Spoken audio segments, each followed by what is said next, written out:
Assalamualaikum warahmatullahi wabarakatuh.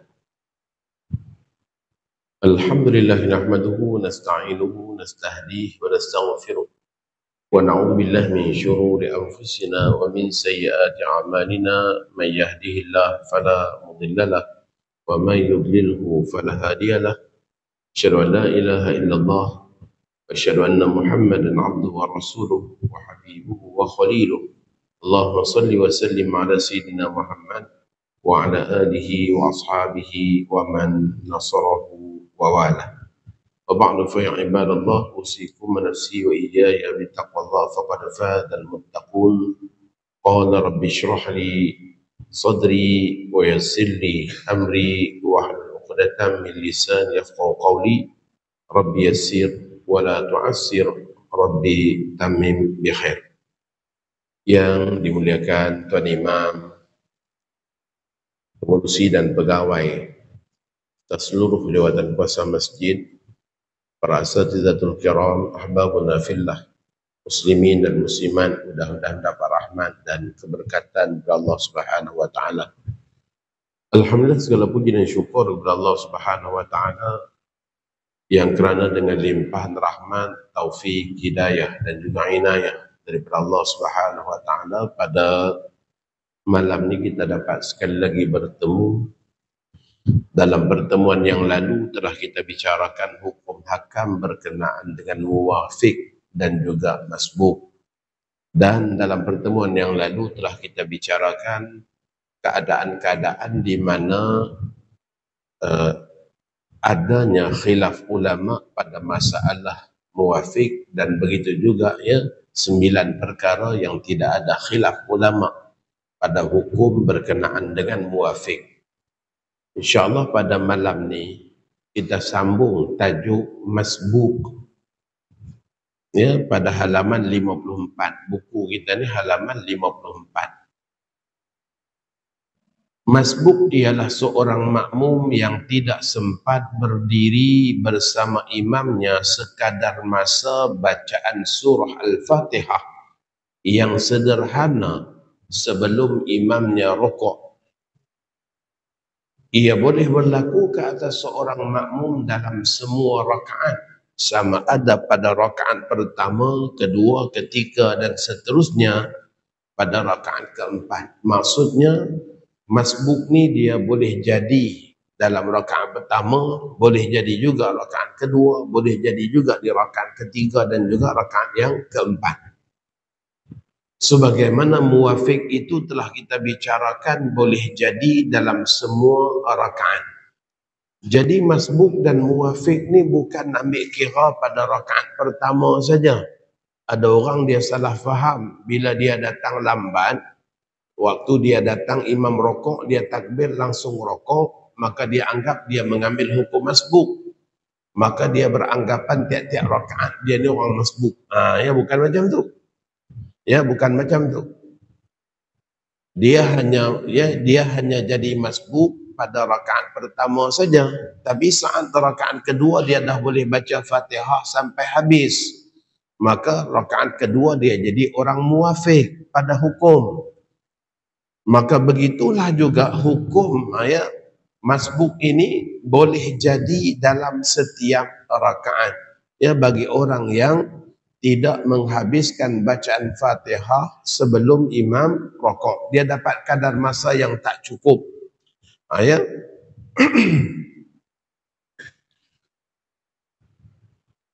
Makmum masbuk tidak wajib menghabiskan bacaan Al-Fatihah, kerana bacaan Fatihah makmum yang masbuk ditanggung oleh imam. Ini berkenaan dengan orang masbuk ni. Maka kalau dia datang, dia takbiratul ihram, baru baca Fatihah 2 ayat imam rukuk, maka dia tak dituntut untuk menghabiskan Fatihah. Yang dituntut ialah dia langsung rukuk, kerana pada hukum dia orang masbuk. Maka dengan sebab itulah bagi orang yang masbuk, bagi orang yang lambat, dia tak dituntut untuk baca doa iftitah. Supaya mudah untuk dia dapatkan kadar masa dia berdiri itu cukup tak untuk baca Fatihah. Maka yang dituntut baca doa iftitah ni kata para ulama, yang pertama orang yang dapat takbiratul ula bersama imam. Orang yang dapat takbiratul ihram bersama imam, maka dia dituntut baca doa iftitah, sunat baca doa iftitah. Yang kedua, makmum yang berkeyakinan kalau dia baca doa iftitah pun dia masih sempat baca Fatihah, disebabkan imamnya membaca surah-surah yang panjang. Contohnya macam subuh pagi Jumaat, dia datang tu imam tengah baca surah Sajadah, panjang lagi. Maka pada ketika itu dia masih sunat baca doa iftitah. Sebab atas pertimbangan dia masih lagi sempat untuk baca Fatihah walaupun dia baca doa iftitah. Yang ketiga, makmum yang masuk ke rakaat pertama bersendirian. Dia datang, imamnya dalam tahiyat akhir. Maka dia takbiratul ihram langsung duduk tahiyat akhir. Selepas imam salam, dia bangun untuk menyempurnakan solat bermula daripada rakaat pertama. Maka pada saat itu sunat untuk dia baca doa iftitah. Ya, sunat untuk dia baca doa iftitah. Jadi itu 3 keadaan makmum yang sunat baca doa iftitah. Ya, kita ulang. Yang pertama, orang yang takbiratul ihram dengan imam. Yang kedua, orang yang berkeyakinan kalau dia baca doa iftitah pun dia masih sempat disebabkan imamnya solat lama, solat panjang. Dan yang ketiga, orang yang masuk rakaat pertama secara sendirian. Kalau macam tu, orang lambat dalam sembahyang zuhur asar tak dituntut doa iftitah. Sebab kita tak tahu imam kita baca surah apa. Ya, maka saat kita sampai selepas takbiratul ihram langsung baca Fatihah. Kalau kita baca Fatihah selesai, bermaksud kita orang muwaffiq. Kalau kita baca Fatihah baru 5 ayat, imam dah rakaat, bermaksud kita orang masbuk. Ya, yang jadi masalahnya bila dia baca doa iftitah dulu, kemudian baru dia baca Fatihah. 3 ayat Fatihah, imam dah rakaat. Masya Allah. Pada ketika itu dia pun pening. Aku ni muwaffiq kah masbuk, muwaffiq kah masbuk? Ya. Kan dah jadi susah. Ya, dah jadi susah sebab apa? Membebankan diri pada perkara yang tak dituntut. Ya. Maka orang yang macam ni dia wajib baca Fatihah kadar masa yang dia dah ambil, ya, untuk baca doa iftitah. Kalaulah bacaan iftitah dia tadi itu kita rakam, contohnya balik rumah dia rakam baca doa iftitah, dapat berapa second, ya, maka dengan masa yang sama cuba baca Fatihah, tengok dapat berapa ayat. Ya, pada ketika itu kalaulah ya dapat keseluruhan Fatihah, maka bermaksud dia orang yang wajib habiskan Fatihah, kerana dia dianggap cuai, ya, membaca doa iftitah lebih dahulu. Maka dengan sebab itulah satu kaedah yang kita kena pegang. Bila kita lambat tak dapat takbiratul ihram dengan imam, dan imam pula baca surah pendek, ataupun dalam sembahyang yang kita tidak mendengar bacaan imam, pada ketika itu sudah gugur tuntutan doa iftitah. Tak perlu lagi kita baca. Yang wajib kita baca ialah surah Al-Fatihah, supaya mudah untuk kita mengetahui apakah kita ini akan mengambil hukum masbuk ataupun hukum muwafiq.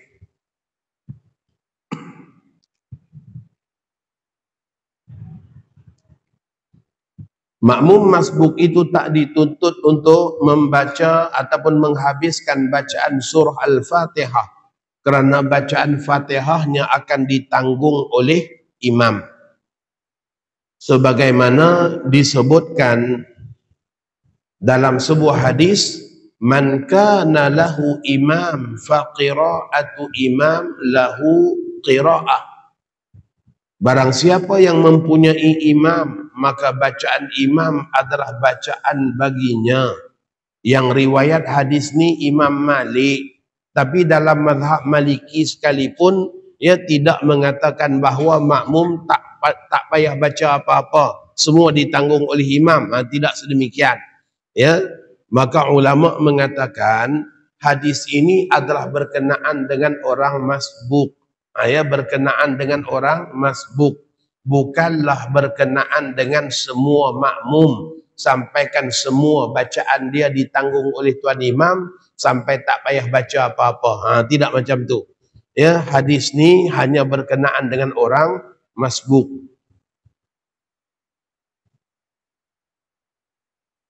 Baik, syarat makmum masbuk dapat rakaat. Syarat makmum masbuk dapat rakaat. Yang pertama, mestilah yakin sempat rokok dan tamakninah bersama imam dalam rokok. Jika imam mula hendak bangun daripada rokok sedangkan makmum masbuk itu sempat tamakninah dalam saat imam sedang bangun daripada rokok sebelum lurus betul, maka dia dikira mendapat rakaat. Contohnya macam ni tuan-tuan. Ya, kita sempat rokok dan tamakninah sebelum imam kita melepasi had sekurang-kurang rokok. Baik, rokok yang sempurna ialah apabila kita tunduk sehinggalah kita boleh meletakkan telapak tangan kita pada lutut, sampai lurus belakang kita. Itu rokok yang sempurna, yang afdal. Tetapi sekurang-kurang rokok ialah sekadar tunduk yang membolehkan tangan kita menyentuh lutut. Maka kalau seseorang tu tunduk pada kadar yang macam ni pun tangan dia dah sampai ke lutut, itu dia panggil had sekurang-kurang rokok. Had sekurang-kurang rokok. Maka kalaulah imam sami'allahu liman hamidah, imam baru sampai paras ni, kita dah pun tamakninah. Bermaksud kita sempat rokok dan tamakninah bersama imam, sebab imam masih dalam situasi sekurang-kurang rokok. Ini maksud kenyataan yang sedang kita bacakan tadi. Maka kalaulah seseorang tadi itu dia sedang turun, imamnya pula sedang naik, maka kalau dia sempat tamakninah sebelum imam melepasi had sekurang-kurang rokok, maka dia dianggap masih dapat rokok bersama imam, masih dapat rakaat tersebut. Syarat dia apa? Yakin. Kalau dia syak, sempat ke tak sempat, sempat ke tak sempat, maka hukum dia tak sempat. Maka hukumnya dia tak dapat rakaat tersebut. Jadi kita tak boleh nak mempertikaikan, tak sempat lah. Contohnya, dia atas keyakinan jamaah tadi. Atas keyakinan dia sendiri. Apa maksud tamakninah? Tamakninah ialah terdiam kaku seluruh anggota sesudah berpindah daripada satu rukun kepada rukun yang lain. Daripada qiyam kepada rokok. Maka bila dah sampai had rokok, terdiam kaku, barulah dikatakan tamakninah. Sekadar waktu subhanallah, itu sekurang-kurang tamakninah. Maka kalaulah seseorang itu tak terdiam kaku, waktu rokok masih betulkan baju, betulkan lutut, pegang-pegang main-main lutut, ataupun menggaru, maka pada ketika itu walaupun rokok dia lama, itu belum tamakninah. Disebabkan anggota dia tidak terdiam kaku. Kecualilah kalau pergerakan tadi itu pergerakan ijbari. Ijbari maksudnya apa? Maksudnya bukan dia buat sendiri, tetapi menjadi-jadi. Kali pertama jadi imam, gugup, sampaikan Allahu Akbar, Ya duk bergetar lutut. Ya. Oh kita duk perhati tengok tak tamak ninah ni, duk menggigil lagi. Ya. Tak, itu dah dikira tamak ninah. Sebab apa? Sebab ia bukan pergerakan yang dibuat-buat. Ya, tetapi pergerakan yang jadi sendiri. Ya, kalau macam tu orang Parkinson tuan-tuan pakai tak ada tamak ninah dia. Ya, disebabkan dia bergerak tak berhenti. Ya. Maka hal keadaan yang macam tu dia panggil gerakan ijbari. Ya, yang tak boleh ni ialah gerakan ikhtiari. Ikhtiari pilihan sendiri, menggaru, bergerak yang kita buat sendiri, itu tak boleh. Ya, selama mana masih ada gerak ikhtiari, maka kita belum dianggap sebagai orang yang tamakninah pada satu-satu rukun yang disyaratkan tamakninah, pada rokok, pada i'tidal, pada sujud, pada duduk antara dua sujud. Ya. Baik. Tadi saya sebut berkenaan dengan sekurang-kurang rokok, ya, iaitu kadar tunduk yang sedikit sekadar kita dapat sentuh lutut. Maka itu sudah dianggap sebagai rokok. Maka begitulah juga perlu kita ketahui, dibahaskan oleh para ulama kita. Kalau kita sengaja bergerak waktu kita duduk, ada setengah orang, ya, ada setengah orang duduk tahiyat akhir, ya, anak-anak kita lah biasanya, ya, dia duk ingat duduk tahiyat akhir tu mesti sengit sebelah, ya, mesti sengit sebelah, kalau tak sengit sebelah tak boleh, contohnya, ya, maka imam Allahu Akbar, dia bangun duduk macam tahiyat awal, orang lain semua sengit sebelah, ya. Orang lain semua saya ingat sebelah, dia seorang aja macam tahiyat awal. Maka dia pun pelan-pelan cunggit, ya, bangun sikit, ya, masukkan kaki, sengit juga sebelah, ya, sebab nak bagi sama macam orang lain. Ya, baik. Dibahaskan oleh para ulama fiqh, kalau waktu dia cunggit badan dia tu, ya, waktu dia bangun untuk dia nak betulkan kedudukan supaya jadi macam tahiyat akhir juga, kalaulah waktu dia membongkok untuk betulkan posisi itu sampai kadar sekurang-kurang rokok bagi orang duduk. Ya. Kalau dia membongkok tadi itu sampai had sekurang-kurang rokok bagi orang duduk. Apa had sekurang-kurang rokok bagi orang duduk? Apabila seseorang itu muyul ke hadapan, condong ke hadapan, dan kepala dia dah lebih daripada lutut. Itu sekurang-kurang had duduk, had rokok bagi orang solat duduk.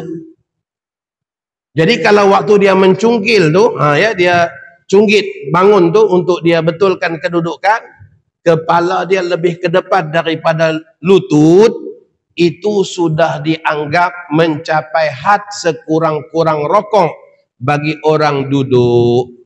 Maka pada ketika itu sembahyangnya batal, sebab dikira menambah perbuatan dalam solat.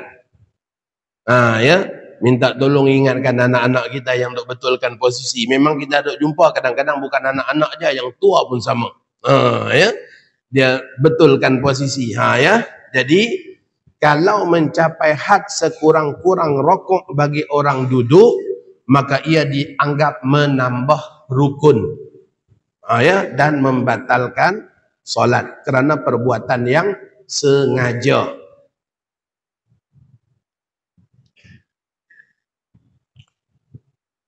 Baik, syarat yang kedua, imam berada dalam keadaan suci, tidak berhadas kecil atau besar.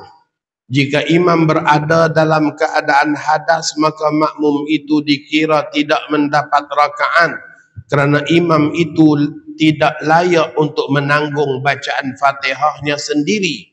Oleh itu bagaimana pula dapat diharapkan untuk menanggung bacaan Fatihah orang lain?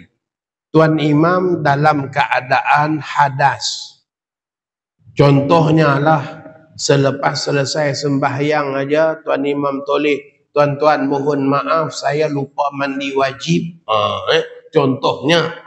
Maka pada ketika itu orang masbuk, dia kena segera bangun tambah rakaat. Disebabkan apa? Disebabkan tadi waktu dia masbuk, dia beranggapan imam tanggung Fatihah dia. Rupa-rupanya imam pun tak boleh nak tanggung. Sebab imam sendiri pun sembahyang tak sah. Nak tanggung macam mana? Ya, imam pun tak boleh tanggung. Maka dengan sebab itu, ya, orang masbuk dia kena bangun buat lagi satu rakaat. Baik. Kita ada 11 syarat kedua, tuan-tuan. 11 syarat sah ikutan antara imam dan makmum. Salah satu syaratnya ialah mestilah solat tuan imam, solat yang tidak wajib diulang. Kalau imam solat dalam keadaan solat yang wajib diulang, maka pada ketika itu kita tak boleh ikut dengan imam tersebut. Ya, kita tak boleh ikut. Sebab sembahyang dia sembahyang yang wajib diulang. Ya, contohnya seperti orang yang bertayamum kerana cuaca sejuk. Dalam mazhab Syafi'i, kalau cuaca sangat-sangat sejuk, boleh tayamum untuk solat. Tapi solat itu wajib diulang. Wajib diqadha. Ya. Solat tu wajib diqadha. Maka orang yang macam tu, dia tidak boleh jadi imam. Disebabkan apa? Sembahyang dia sembahyang yang wajib diqadha. Maka dia tak boleh memimpin orang lain, ya, ikut sembahyang di belakang dia. Baik, yang berikutnya, imam bukan seorang yang lupa membaca Fatihah. Ini sebab ini kita katakan hanya andaian saja, ya, kita katakan andaian ataupun kita katakan ramalan ataupun kita katakan futuristik pandangan para ulama fiqh. Ya, pada kebiasaannya sukar nak berlaku. Ya, sukar nak berlaku. Tapi kalau jadi imam memang tak baca Fatihah dalam satu rakaat, ada orang masbuk dengan dia pula rakaat tu, maka pada ketika itu rakaat tersebut tak dikira pada makmum masbuk tersebut. Disebabkan apa? Disebabkan imam pun tak baca Fatihah, macam mana nak tanggung Fatihah makmum.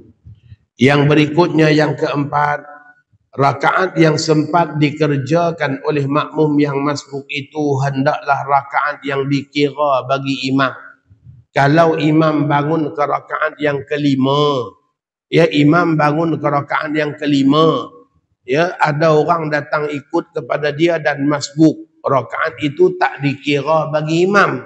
Maka pada ketika itu macam mana makmum nak dapat rakaat? Sebab rakaat itu tuan imam pun tak dapat. Ya, maka itulah keadaan makmum masbuk, ya, syarat-syarat untuk makmum masbuk dapat rakaat. Baik, kita tengok pula pada halaman 56.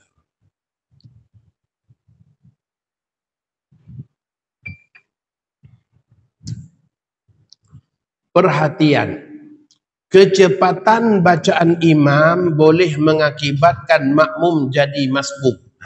Ya, kita katakan tadi, yang dikatakan orang masbuk ni ialah orang yang tak sempat menghabiskan bacaan Fatihah dengan bacaan kadar biasa, bukan bacaan yang laju, bukan bacaan yang terlalu lambat, tetapi pada kadar bacaan biasa.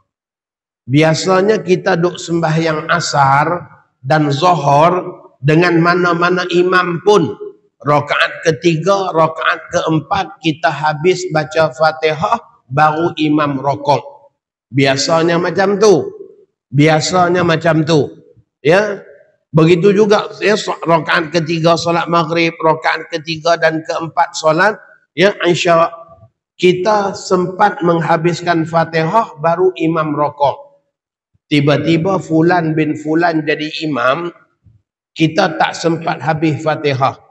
Kita baru sampai ihdinas siratal mustaqim, dia dah rokok.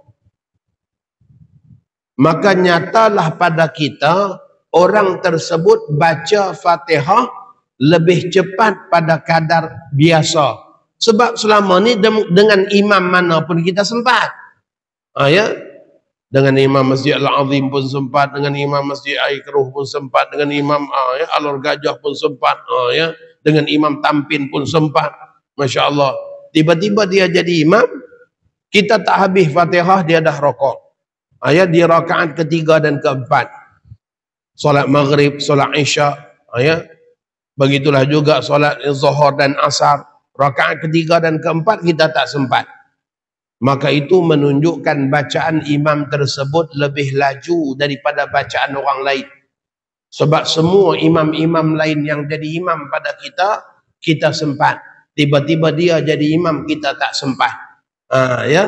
Maka pada ketika itu hukum makmum yang tak dapat habiskan Fatihah di rakaat ketiga dan keempat yang berimamkan kepada imam tersebut adalah hukum masbuk. Ya, disebabkan kecepatan bacaan imam. Ya, disebabkan kecepatan bacaan imam. Itu maksudnya.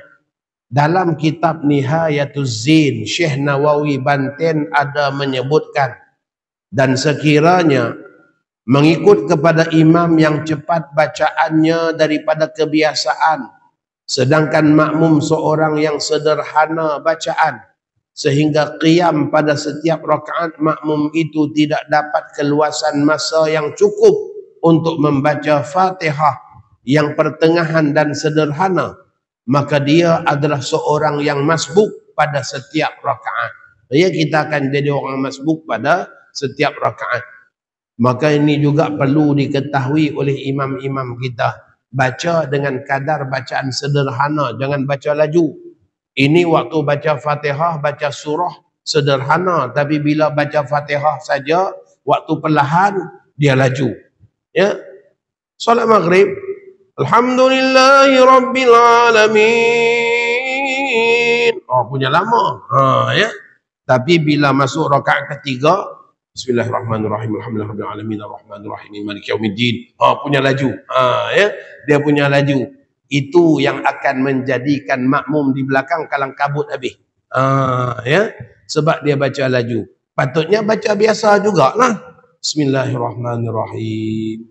Alhamdulillahirabbil alamin arrahmanirrahim maliki yaumiddin. Patut macam tu aja. Tiba-tiba bila senyap, ya, dia punya speeding tu, ya, lebih daripada biasa, ya, itu menjadikan makmum masbuk habis semua kat belakang, ya.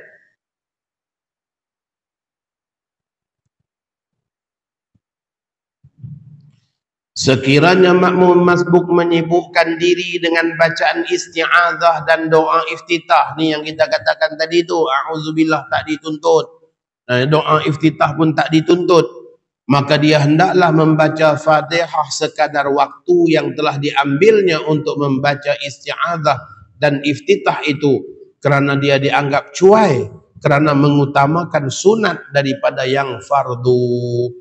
Maka dengan sebab itu kita katakan tadi, ya, ambil maklum doa iftitah ni hanya sunat pada 3 keadaan yang kita sebut tadi. Yang pertama, orang yang dapat takbiratul ihram dengan imam. Yang kedua, orang yang berkeyakinan walaupun dia baca iftitah, dia masih sempat baca Fatihah disebabkan bacaan imamnya masih lama, masih panjang, ya, kerana imam baca surah-surah yang panjang. Dan yang berikutnya ialah orang yang masuk dalam rakaat pertama sendirian. Itu saja yang dituntut baca doa iftitah. Baik, yang berikutnya sengaja melengahkan takbiratul ihram. Ni nak masuk Ramadan tak lama ni. Ya, PL melengahkan takbiratul ihram musim Ramadan ramai. Ya, dia panggil lebay rokok. Ya, dia panggil lebay rokok. Lebay rokok ni tuan-tuan, waktu imam duk baca Fatihah, duk baca surah, dia sembang kat belakang. Sembang dengan kawan. Macam mana? Aku teruk hari ni, kita jalan jam teruk, ya. Buka puasa pun atas kereta je tadi, ya. Donat 2 biji je. Tiba-tiba imam Allahu Akbar rokok, dia pun bangun Allahu Akbar rokok juga. Ya. Itu dia panggil lebay rokok. Ya. Dia awal-awal tak bangun, ya. Awal-awal tak bangun, dia santai-santai aja. Sembang-sembang dia dulu. Tapi bila imam rokok aja, dia langsung bangun cepat-cepat, takbir dan rokok. Ya. Jadi macam mana orang yang macam tu sengaja melengah-lengahkan, ya, sengaja melengah-lengahkan takbiratul ihram. Makmum yang sengaja melengah-lengahkan takbiratul ihram sehingga imam rokok atau hampir-hampir rokok, dikira cuai dalam mendapat fadilat takbiratul ihram dan fadilat membaca Fatihah bersama imam. tetapi tidak dikira cuai dalam mendapatkan rakaat. Perbuatan melambat-lambatkan takbiratul ihram itu adalah makruh. Ya, sengaja melengah-lengahkan takbiratul ihram tu hukum dia makruh, dan dia luputlah fadilat takbiratul ihram bersama imam. Fadilat takbiratul ihram ni besar tuan-tuan. Ya, Sayyidina Abu Umamah Al-Bahili suatu hari dia dalam keadaan sedih. Ni dalam hadis. Suatu hari dia dalam keadaan sedih. Nabi kita tengok Abu Umamah ni nampak macam sedih sangat. Maka Nabi kita pun tanya, "Wahai Abu Umamah, apa sebab kamu sedih?" Kata dia, "Aku kehilangan 40 ekor unta." Oh, ya. Sedih sungguh ya Rasulullah, ya. Orang buat lari unta dia 40 ekor hilang. Maka Nabi kita kata, "Oh, ingatkan kamu sedih kerana tak sempat takbiratul ihram." Ya. Nabi kata, ya. Ingatkan kamu sedih sebab tak sempat takbiratul ihram dengan imam. Maka kata Abu Umamah, "Ya Rasulullah, luput takbiratul ihram bersama imam itu aku rasakan lebih rugi daripada hilang unta sepenuh bumi." Itu dia tuan-tuan. Ya. Maka Nabi kita mengiyakan apa yang dikatakan oleh Abu Hurairah, oleh Abu Umamah Al-Bahili. Jadi Nabi kita tak bantah. Nabi kita kata, "Hei, bukan macam tu." Nabi tak kata macam tu. Maka ya, bermaksud betul lah tu. Orang yang tak dapat takbiratul ihram dengan imam patutnya dia rasa lebih rugi daripada hilang unta sepenuh bumi. Ya. Jadi kumpulan lebay rokok tadi itu semua kumpulan yang hilang unta sepenuh bumi. Ya. Disebabkan apa? Melengahkan takbiratul ihram ya bersama imam.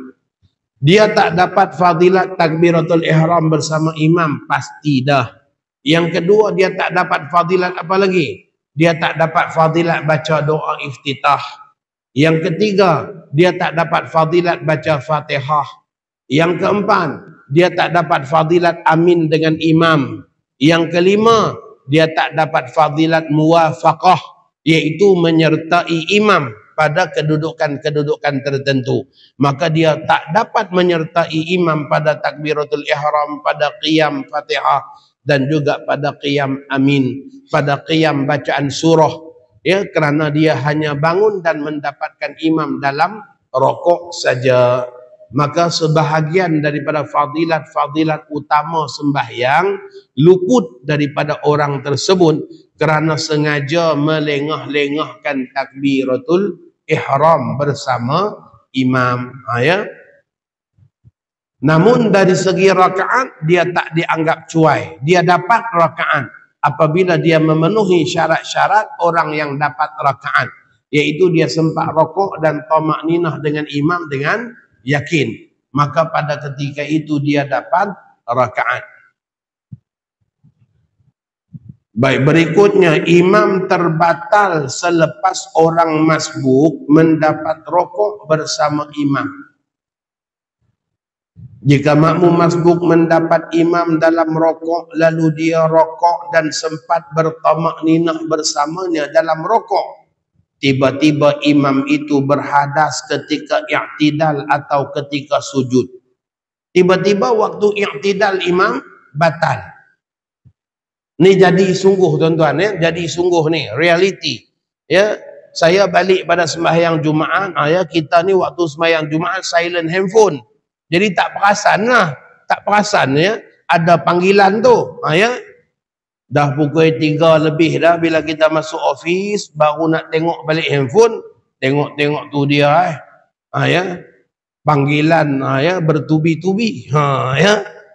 Panggilan tak dijawab sampai 50. Kita kata apa ni, masalah apa ni, hari Jumaat pula. Ya. Kita pun telefon balik number tu, ya. Sebab memang kebetulan kenalan, ya. Syekh ni nak tanya ni, ya. Kami tadi sembahyang Jumaat. Ni satu kejadian tuan-tuan, ya. Kami tadi sembahyang Jumaat. Imam batal waktu i'tidal. Imam batal waktu i'tidal. Sembahyang rakaat pertama sembahyang Jumaat. Allahu Akbar. Sami'allahu liman hamidah. Tiba-tiba imam batal, maka imam pun buka mikrofon pasang pada Bilal. Betul lah tu. Betul dah tindakan tuan imam tu.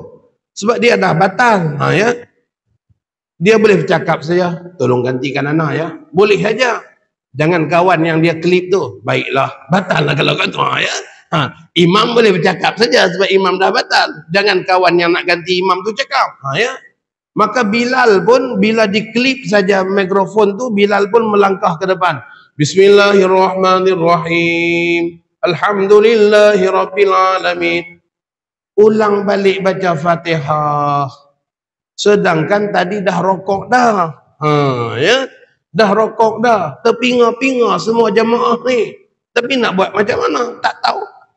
Tak ada orang subhanallah, tak ada apa, senyap saja. Ya. Langsung ikut juga dengan tuan imam. Akhirnya Jumaat itu tidak sah. Ya, sebab dah jadi macam solat gerhana. 2 kali baca Fatihah, 2 kali rokok. Ya, dah jadi macam solat gerhana tuan-tuan. Ya. Maka Jumaat itu tidak sah. Ya. Jadi kita pun tanyalah, habis tu macam mana tadi? Tak tahulah Syekh, pakat senyap pakat balik macam tu aja kata dia. Ya. Ni baru nak tanya ni. Ya. Tuan-tuan, sembahyang Jumaat kalau batal, wajib ulang Jumaat. Wajib ulang Jumaat selama mana ada masa, untuk solat Jumaat. Ya. Maka wajib ulang Jumaat. Maka kejadian tersebut dah berlalu, ya. Dah pukul 3 lebih dah kita baru telefon balik, jemaah pun dah berselerak sana sini dah. Ya. Jadi dia tanya, kami nak buat macam mana? Kita kata minggu depan kena buat pengumuman. Tuan-tuan yang sembahyang di masjid kita minggu lalu, harapnya semua maklum. Satu kejadian minggu lalu, ya, sembahyang Jumaat kita dah jadi macam sembahyang gerhana. Ya, contohnya lah. Ya, kena buat pengumuman. Jumaat kita dah jadi macam gerhana minggu lepas. Jadi solat tersebut tidak sah. Tuan-tuan, tolong ingatkan kawan-kawan yang minggu lepas sembahyang di sini. Takut minggu ni dia sembahyang tempat lain. Ya. Tolong ingatkan, kena qada sembahyang zuhur. Tuan-tuan yang datang minggu lepas, minggu ni pun ada juga di sini. Selepas sembahyang Jumaat ni minta semua pakat tunggu. Kita buat qada zuhur perdana. Ya. Buat qada zuhur perdana lah sebab buat ramai-ramai. Ya. Jadi itulah ya. Satu kejadian yang berlaku di sekitar wilayah persekutuan. Ya. Beberapa bulan yang lalu. Baik, kita bagi laluan pada azan. Silakan. Baik tuan-tuan. Kalaulah kejadian itu berulang dan berlaku lagi, ya, sepatutnya apa tindakan kita?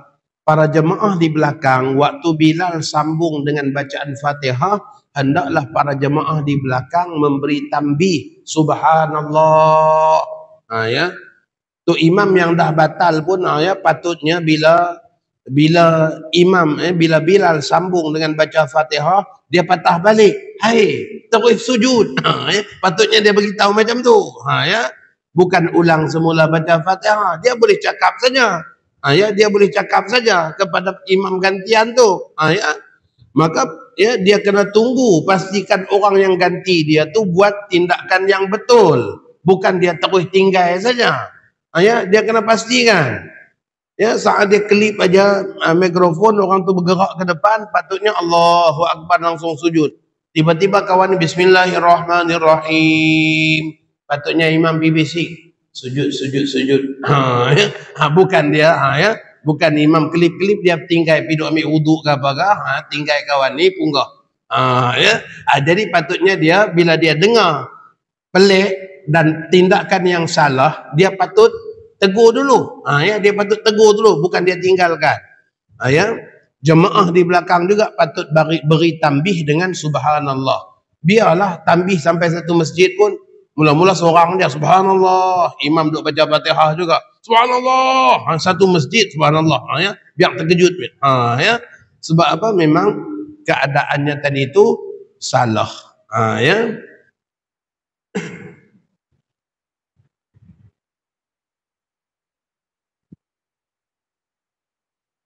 Baik, orang ni dia masbuk, dia datang takbiratul ihram imam rokok, maka dia langsung rokok. Tak sempat dia baca Fatihah. Tiba-tiba sami Allahu liman hamidah, dia pun ikut sami Allahu liman hamidah. Tiba-tiba imam batal. Dia dapat tak rakaat tu? Hukumnya dapat. Ya, perbahasan kita ni kat situ. Apakah bila imam yang kita ikut masbuk, tiba-tiba imam tadi tu batal, kita masih dapat rakaat? Ya, kita masih dapat rakaat. Maka tak jadi masalah, ya, kita masih dapat rakaat. Ujar Al-Qadhi, jika makmum masbuk itu mendapat imam dalam rokok dan sempat bertamakninah bersamanya dalam rokok, dan sebaik saja imam mengangkat kepalanya, makmum itu pun niat mufaraqah, maka hukumnya harus dan dia dikira memperolehi rakaat itu. Demikian ditegaskan oleh Al-Baghawi dalam fatwa-fatwanya. Hatta kalau orang tadi dia niat mufaraqah pun, dia masih dapat rakaat. Ya, Allahu Akbar rokok, dia ikut. Sami Allahu liman hamidah bangun, dia niat mufaraqah. Dia dah kira dapat rakaat. Ya. Ini kira kita katakan pencuri yang profesional lah. Ya. Sebab apa? Masya Allah. Ya, dia nak segera semayang. Ya, dah Fatihah tak baca. Kemudian ikut sekejap saja, lalu mufaraqah. Dari segi hukum boleh, tetapi ya, luput fadilat berjamaah kalau dia mufaraqah bukan kerana sebab-sebab yang dibenarkan. Ya, kalau mufaraqah kerana sebab yang dibenarkan, maka tak luput pahala jamaah.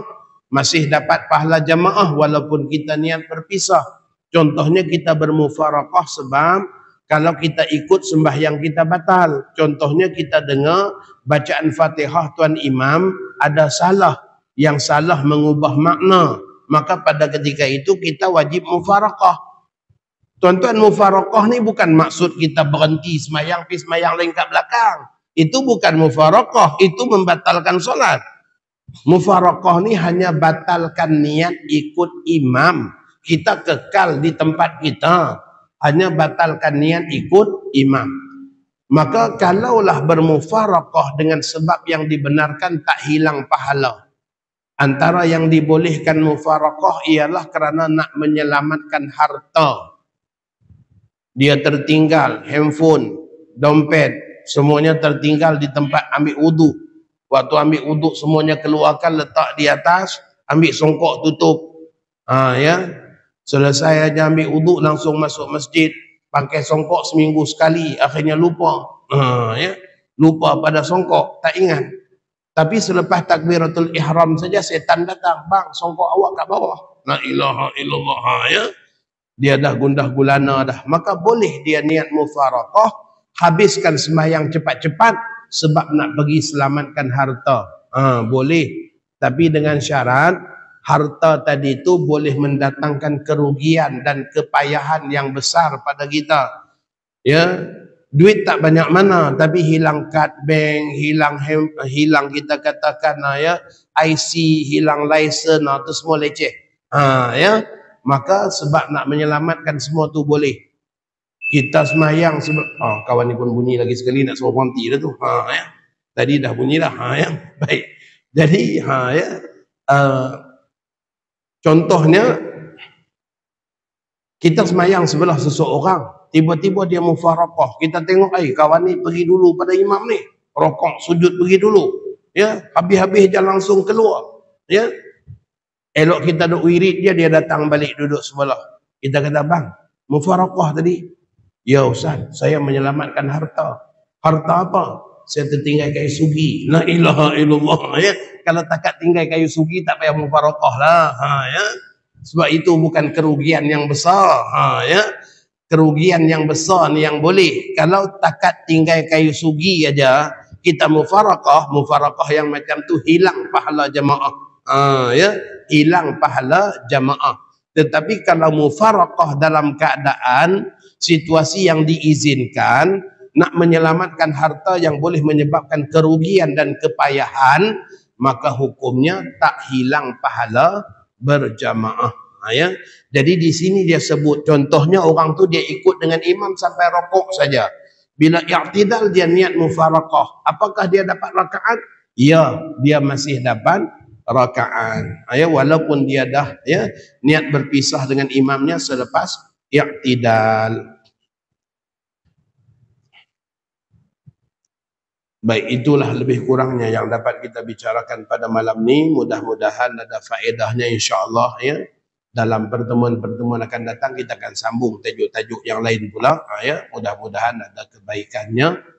Allahumma ja'al jama'ana hadza jama'an marhuma wa tafarraqana min ba'dihi tafarruqan ma'suma wa la taj'al fina wa la ma'ana syaqiyyan wa la matrudan wa la mahruma. Sallallahu ala sayyidina Muhammad wa ala alihi wa sahbihi wa baraka wa sallam.